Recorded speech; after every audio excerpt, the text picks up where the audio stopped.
get a calendar last night. When we were running around, we went to get some dinner, my Thai soup that helps heal me and decongest me. And we went by the bookstore, and they had this calendar that's like a coloring calendar, and you can color it yourself. And I was like, oh my gosh, I was just talking about I wanted to color, and here's this amazing calendar, and it's like 60% off. Awesome. So I bought the calendar. But I see that to all of you as, just to mirror the importance of honoring our inner child, honoring that time for stillness. And today's show, I feel in essence, is the importance of speaking our truth. And, for me, maybe this client, I spoke my truth to her and she won't ever talk to me again and she wants her money back. Awesome. At the end of the day, I spoke my truth. I stood up for what I really feel is right in my soul, and I feel good about that. I feel great. So if we can practice that, more of us speaking our truth of what makes us feel great because it shows love to ourselves, it doesn't matter if you don't get that money or that contract or that friend or that like on Facebook. Get past all that, because I feel like that's what's enslaving a lot of us, is that too many of us are afraid of, will they accept me? Will they like me? Will they come back to my workshop if I don't tell them what they want to hear? I feel like our true highest aligned mission and responsibility, if we're really here as light workers, is to embody truth and to speak that truth. And we can speak that truth with love and compassion. We don't need to be mean and hateful. That's never going to be a good idea. But speaking that truth, if someone's out of alignment, like if I'm at my in-laws and they're totally projecting BS and not showing honor, and I'm just biting my tongue uncomfortably and I keep having to go there thinking I have to keep going there, how is that serving my happiness and my feeling empowered? It's not. And in essence, it's also catering to that behavior that's going to keep that enslavement going. So big picture, maybe I speak my truth and maybe they never want to talk to me again, but the way we'll know is by speaking our truth. And when I have the courage to speak my truth, I find that those who really are meant to be on my path with me, they have deeper respect for me. One example I'll give real quick and then I'll pause, because I have been talking for half an hour, which was interesting because I wasn't even sure I knew what I was going to talk about. Isn't that amazing? But one of the things this morning is after I spoke my truth with William, and I was telling him about my dreams and everything, and I spoke my truth on Facebook, and he read, saw what I wrote. He came down and he was processing his dream and just gave me a big hug. He had tears in his eyes, and he's like, baby, I was processing my dream, and I realized I really do need to get out of my own way, and why have I been procrastinating? And it was like this amazing revelation that he had about his own life and how he had not been completely embodying his divine masculine, and that he's ready to. What is he afraid of? And it was beautiful because we, loving each other, can help each other move forward. If he sees I'm stuck, he could be like, what are you afraid of? Why are you stuck? Let me help you move forward. And that is what I feel the true twin flame relationship is about. It is helping each other rise and continue to rise in expansion so that we ignite each other. And that's what we're here to do for each other in our sacred, union of a relationship that's very intimate. And then to mirror that outward to everyone we connect with, how to live more truthfully as individuals and as partners. If we're not truthful as ourselves as an individual, how can we really be a truthful partner? And if we want to be in truthful partnerships, if we're not being truthful in our partnerships, how can we be truthful in our parenting or truthful in our connection in the community? And for what my soul knows in every cell of my being is that truth matters. Living with integrity, living with truth, even if after today, some of you are like, what a bitch. She actually said that to her client. I'm never listening to Tanya Love again. Okay, awesome. Because I really am not going to focus on that anymore. For me, it's not about how many people like what I have to say, because often when we're messengers of truth, people don't like what we have to say. Have you guys noticed that? When you're the messenger of truth, maybe somebody's struggling, they know they have an addiction, they need to clear it, they come and ask your opinion, you shine the light on the situation, and then they're like, oh, how dare you say that to me? And you're like, well, wait a minute, I'm just the messenger. You asked what I observed. And we've got to stop lashing out at the messengers, I feel, if we want to evolve and we want to have a beautiful new earth reality. Because the messengers come to help with the shift. And if we're trying to make them all feel uncomfortable and intimidate them into silence, how is that serving humanity? How is that serving the whole? And so I'm going to pause for a second because that was a nice little expression for 31 minutes. Is there anybody commenting, Amnon? And I'm going to go look on the page as well. Nope. Okay. So if you guys have not logged in yet and you want to, feel free to log in on the chat. And if you want to write in any questions, and if you relate to something I'm going through and you're like, wow, like I've really bit my tongue many times, and that's awesome, Tanya, like you're mirroring that to me, or well, what about this, Tanya? I disagree with you. Like, bring it. Like, tell me what you're feeling. Remember, the number is 919-518-9773 if anybody wants to call in today. And how about you, Amnon? From what I'm saying, I'll talk to you because sometimes that's just the way it works. What do you feel about the importance of actually speaking your truth? Like, do you ever feel that you with family kind of bite your tongue on things, or with clients, like I don't want to hurt their feelings, or maybe you just boldly state it all the time what you feel? What do you feel about that? I always state it the way that I feel, but there are ways to say it that are actually in a way. I mean, you don't hurt their feelings, but you want them to understand how things are. Because if not, they're going to mess up. They're going to screw up. So you tell them, but you do it in a way that they understand. That it doesn't hurt. Not, hey, stop doing this.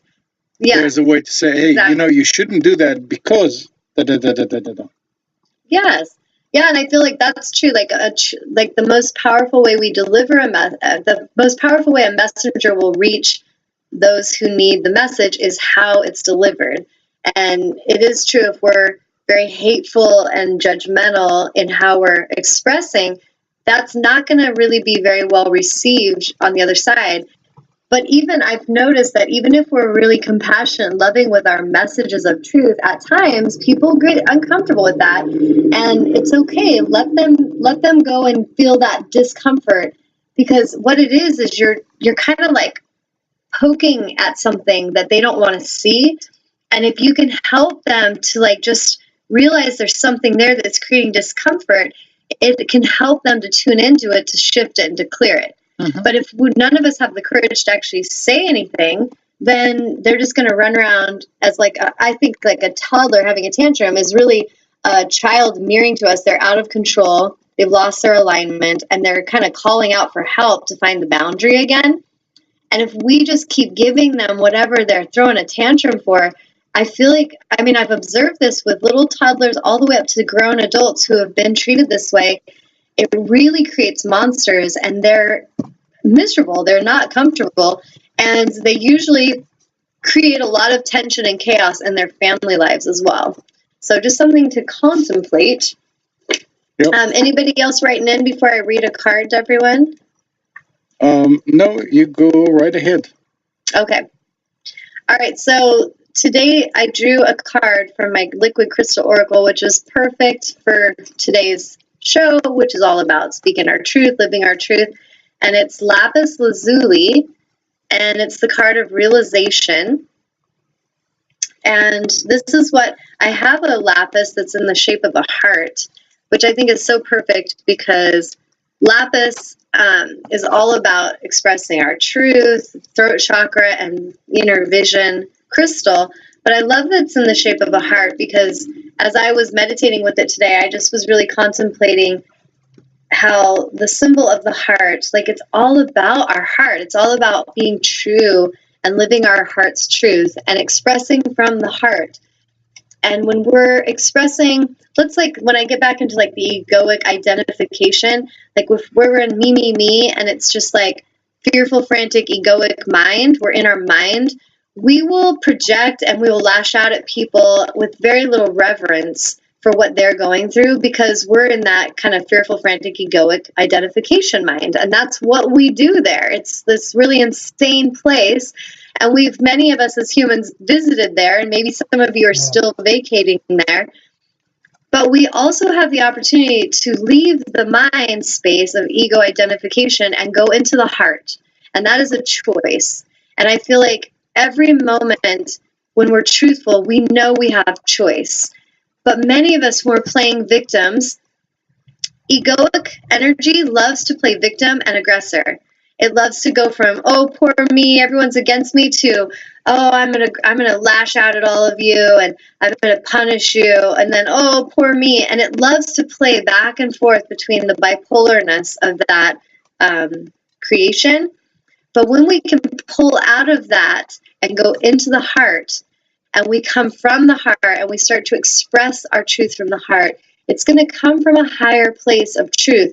There's going to be more truth telling when we're coming from the heart. When we're just coming from egoic energy, it's just more like judgment and lashing out and reaction. So someone does something, you react. When we're in the heart, we respond from the heart, and we go into more of our inner reflection, and we reflect upon, okay, what was it they're trying to say to me? What is their meaning? What is the lesson here? What is the gift? What is, bring me clarity and understanding? And we go into the heart to understand. And then now Spirit speak through me in such a way that I express from my heart to instill more understanding in others. And so like today, if I was just like an egoic, fearful, frantic energy, I would be on here and I'd be blaming and I'd be telling everybody's names and like, oh, and this and she's a that and he's a this. And I would be in a very judgmental place of what's right, what's wrong.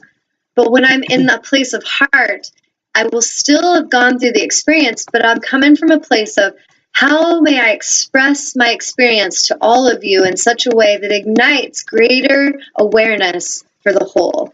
How can I move through this experience knowing that it's not just about myself, but this is an experience that reflects the vast consciousness of all of us. So if I'm going through this and I'm struggling in any way to stand in my truth, and I'm having fear, or being inspired to have fearlessness and to live with courage, then at some level I could ignite that in others if I come from the heart. So I just happen to love that it's in the shape of the heart. So long story short, it's all about coming from the heart. So in Lapis, this card represents realization. The Master Crystal Deva, Laz Wardell. I am with you, always by your side. I have come to infuse the desire for truth. Let us open you to your past so you may hear the whispers of fear and pain at the seed of their creation within you. And I love that part because as basically a shamanic healer that helps people with soul retrieval and past life regression and all this stuff that I magically assist with, it's really going in and opening us to our past. Because in order to really become the embodiment of our divinity, to become everything we were created to be, we have to sometimes open up to our past to see where did those seeds, those whispers of fear and pain come from. Because those whispers of fear and pain were whispered to us. They weren't us. They were something that mom whispered into our ear and dad whispered into our ear and that teacher and that preacher and that, grandmother and that friend, the peer. And so if we don't have the courage to delve and look back into our past, we can feel very lost and very afraid of how do we feel empowered now? And in order for us to move into our divinity, this is the clearing work we all have to go through. And like I'm doing it myself. I'm working with my angels and guides. And then as a healer, I'm assisting souls with that same healing work when they're ready. But every one of us are going through this together. Do you guys get that? Like none of us are alone. We're all going through this together. And any of us that think, oh, I don't need to do any of that healing work, like, oh, it's all like woo-woo crap. And we're putting up guards and we're putting up blocks because we don't want to actually honor and acknowledge it. And we're afraid to tune into our past. And so we're kind of abrasive and we're aggressive and we're angry and we're fearful. It's all the whisperings of our past. And the only way we're going to be able to clear it is to have the courage to be vulnerable and to delve in and peek into our past to see where did it come from. And so as we move in and we can go, okay, what is this pain in me? Where is it coming from?